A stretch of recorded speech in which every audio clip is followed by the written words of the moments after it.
Sadal Agro on kasvatanud kanepit juba päris mitmeid aastaid ja meie külvikorda sai ta juba siin aastal äkki 2015-16, kui me esimest korda siin kanepikasvatusega pihta hakkasime.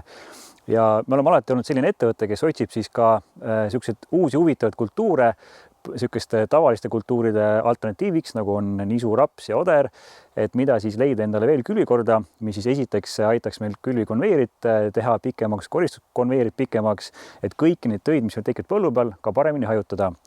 Ja kanep on meil jäänud jätkuvalt selleks heaks kultuuriks, mida me siis oleme jäänud viljelema. Ja siis just selle tõttu, et esiteks kanep ei ole väga valiv mullatüüpide suhtes, et ta kasvab väga edukalt erinevatel mullatüüpidel. Ja meil on siin ka, nii nagu ka paljudel teistel Eesti põllumeestel on nii savimaad, liivamaad, turbomaad, aga kanepiga saab tegelikult igal maal väga hästi viljeleda ja temaga seal toimetada.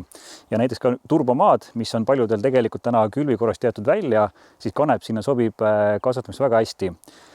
Mulla puhul lihtsalt, mis on väga oluline, on see, et tuleb vaadata, et see muld oleks piisavalt õhuline, et taim saaks juurde hästi minna juurekavaga sügavamasse mulda, et see juurekava jääks väga pinnapealne, et seda peab kindlasti jälgima ja ütleme turba või liivasmuldade puhul ei ole see väga probleem, aga savimaade puhul siis ilmselt sellist etteharimist peaks kindlasti tegema, on siis künd või sügakobestamine, et mingit lisakäiku seal peaks vaatama.